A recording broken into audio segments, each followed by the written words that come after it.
नमस्कार दोस्तों, क्या चल रहा है आप सभी का। यहाँ हम देखने वाले हैं सिलेक्शन पोस्ट फेज़ 9 जिसका कि डॉक्यूमेंट वेरिफिकेशन स्टार्ट होने वाला है। अभी कुछ रीजन में आया है। अभी यहाँ हम फिलहाल देखेंगे ईस्टर्न रीजन के बारे में कि उसमें क्या शेड्यूल है, उसके बाद फिर क्या क्या डॉक्यूमेंट्स लेके आपको जाने हैं। अभी कुछ दिन बाकी है, तो जो नोटिस आया है वो पहले देखते हैं, उसके बाद क्या क्या इंपॉर्टेंट पॉइंट्स हैं वो हम देखते हैं। यहाँ देखिए, यहाँ लिखा हुआ है कि डॉक्यूमेंट वेरिफिकेशन का जो शेड्यूल है किसके लिए है, जो कि प्रोविजनली एलिजिबल थे स्क्रूटनी प्रोसेस में, उसके लिए है। और इसमें पोस्ट कोड भी मेंशन है, जिस पोस्ट कोड के लिए दिया हुआ है। यहाँ देखिए स्टार्ट है ईस्टर्न रीजन 10/521, यहाँ से स्टार्ट है। इसमें ये पता चल जाएगा कि आपके पोस्ट कोड के लिए कितने स्टूडेंट अभी डीवी के लिए जा रहे हैं। तो इससे आप ये भी अंदाज़ा लगा सकते हैं कि कितना कंपटीशन अभी फाइनली बचा हुआ है। ठीक है, हो सकता है कुछ नहीं भी जाते हों डीवी करवाने के लिए, लेकिन अगर 2 वैकेंसी है और उसमें 20 कैंडिडेट ऐसे एलिजिबल होते हैं एसएससी के हिसाब से 1:10, तो लेकिन यहाँ कितने हैं वो आप देख सकते हैं। जैसे कि अगर हम बात करें 10/521 में, तो 2 ही कैंडिडेट हैं जो कि जा रहे हैं। यहाँ आप देख सकते हैं 10/521 में 2 कैंडिडेट हैं और एक यहाँ है 3, फिर 4, ऐसे करके आप देख सकते हैं कि कितने कैंडिडेट हैं। तो ताकि एक कंपटीशन लेवल का आपको पता चल जाएगा कि हाँ कितना है। बाकी अगर हम ये देखें कि कब से स्टार्ट है, तो 14 नवंबर से स्टार्ट है। और टाइमिंग और बैच, यानी कौन से बैच में आपको जाना है, टाइमिंग क्या है, सब इसमें से लिखा रहेगा। तो आप अपने नाम वाइज, रोल नंबर वाइज जो भी है आप यहाँ सर्च करें। और आपने कर भी लिया होगा अभी तक तो यहाँ। और ये लास्ट इसका कब तक डेट है वो आप देख लें, 14 से तो शुरू है और धीरे धीरे करके काफ़ी सारे कैंडिडेट हैं। यहाँ देख लीजिए, समथिंग 3000 के कैंडिडेट हैं, 3100, यानी 29 नवंबर तक ये चलेगा। तो जिसका जो शेड्यूल है उस शेड्यूल में जाए। और ऐसे भी हो सकते हैं कि एक ही स्टूडेंट आप में से कोई होगा जो कि मल्टीपल पोस्ट के लिए एलिजिबल होंगे और सारे पोस्ट कोड के लिए डॉक्यूमेंट वेरिफिकेशन करवाएंगे, तो उसके लिए भी है ये। तो उसको हो सकता है वेट करना पड़े कि आज एक कार्ड डीवी हुआ, फिर 2 दिन बाद या 5 दिन बाद ऐसा होगा। तो जिस तरीके से अब हम डॉक्यूमेंट्स की बात करते हैं, प्रोसेस क्या होता है डीवी करवाने का। कोई ऐसा टेंशन वाली प्रोसेस नहीं है कि क्या होगा, लेकिन फिर भी हम जो इंपॉर्टेंट पॉइंट है वो हम डिस्कस कर लेते हैं। देखिए यहाँ जब देखेंगे तो यहाँ लिखा हुआ है कि सबसे पहले एड्रेस, मतलब होगा कहाँ। यहाँ आप देखिए कि all qualified candidates found clear at the scrutiny stage for a particular category of post will be called for document verification by the regional office to which the concern category of post belong. Therefore, document verification of post category of Eastern Region will be held in office premises of SSC Eastern Region Kolkata. सीधी सी बात है कि eastern region की vacancy है तो eastern region में ही उसका जो हेडक्वार्टर है, एसएससी का जो ऑफिस है वहाँ रीजनल ऑफिस वहीं होने वाला है।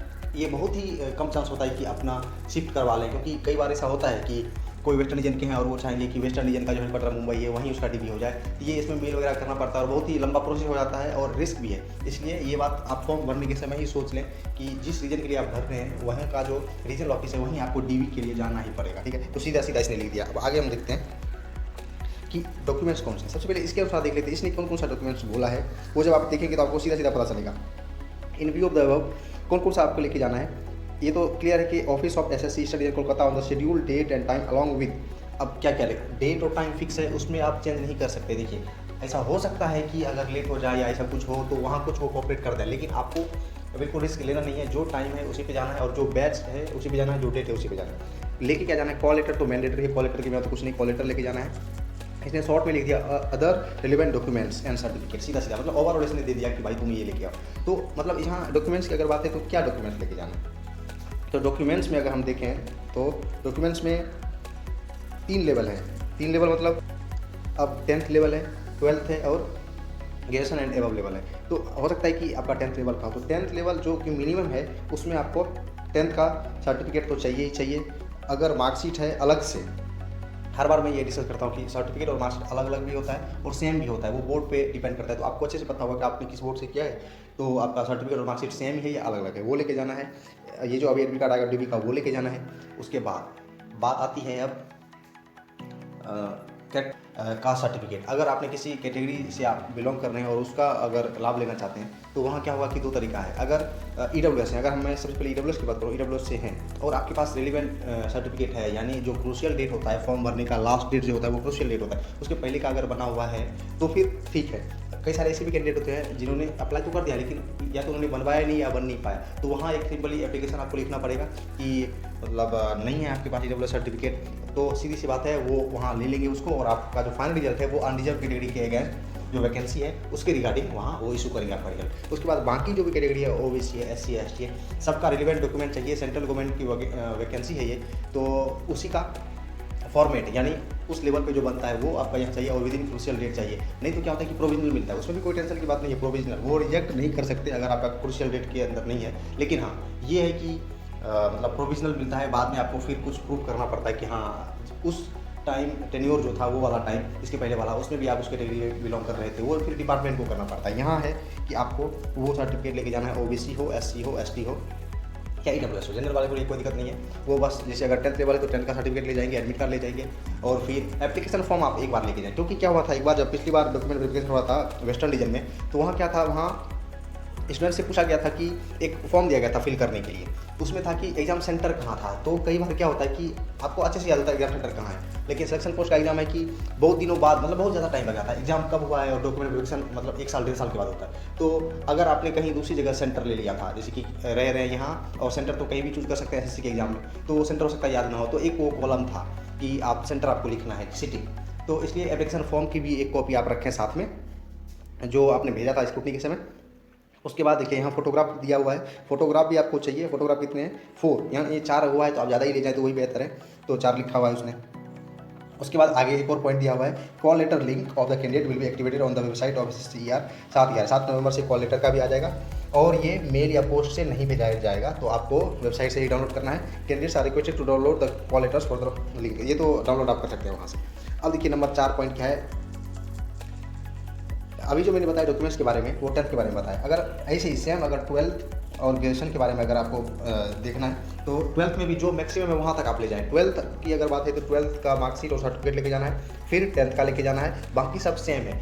फोटोग्राफ लेके जाने हैं, आइडेंटिटी कोई प्रूफ है वो लेके जाना है, उसकी भी एक कॉपी जेरॉक्स रख लें आप। उसके बाद फिर कास्ट सर्टिफिकेट अगर है तो वो लेके जाना है, एप्लीकेशन फॉर्म अगर है उसका जो आपने भेजा था स्कूटी में वो लेके जाना है।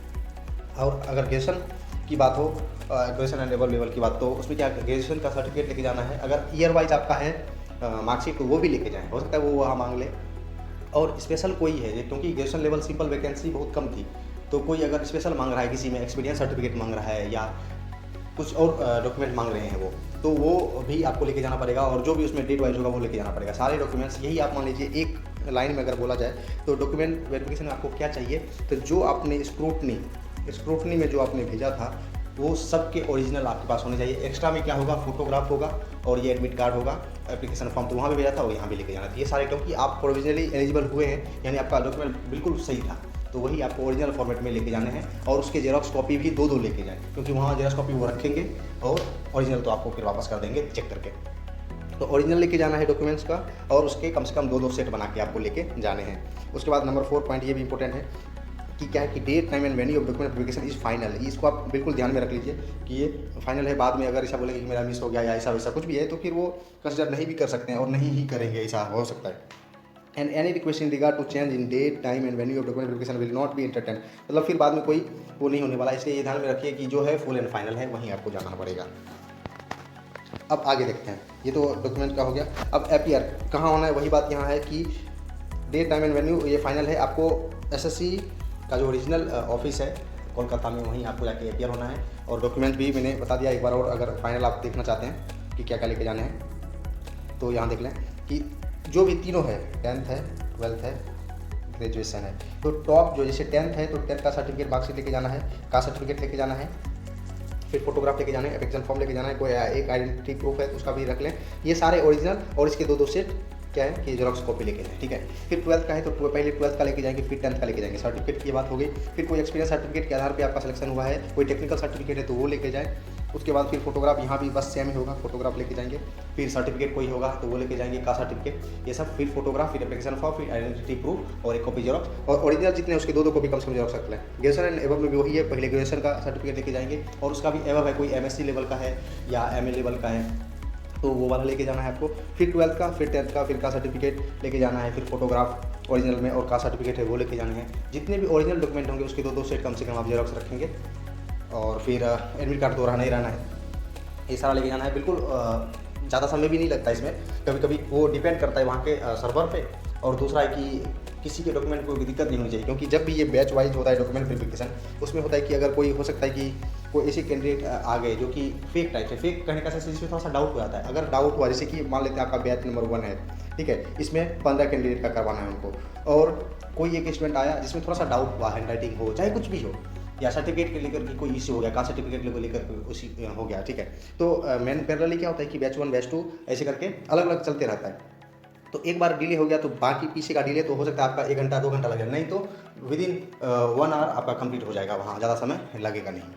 तो इस तरीके से डॉक्यूमेंट वेरिफिकेशन होना है। बाकी सारे रीजन में भी धीरे धीरे होने ही वाले हैं। और अगर रिजल्ट की बात करेंगे तो यहाँ तो मैं रफली बता दे रहा हूँ, डॉक्यूमेंट वेरिफिकेशन होने के बाद कम से कम रिजल्ट में आपको 4 से 6 महीने का इंतजार करना पड़ेगा। अगर जल्दी दे दे तो वो तो बहुत अच्छी बात है, लेकिन आज तक का जो रहा है हिस्ट्री इसका, खास करके सिलेक्शन पोस्ट में डॉक्यूमेंट वेरिफिकेशन की कम से कम ये मिनिमम मैक्सिमम लिमिट तो उसी को पता होगा, 4 से 6 महीने का आपको वेट करना पड़ेगा। बाकी आप भी करवाइए। फिर अगर कोई डाउट हो तो वहाँ भी पूछ सकते हैं कि अगर कोई सर्टिफिकेट के बारे में इशू हो चाहे कुछ भी हो तो वो आप जरूर पूछ सकते हैं। इस वीडियो में इतना ही, एंड करते हैं। थैंक यू, जय हिंद।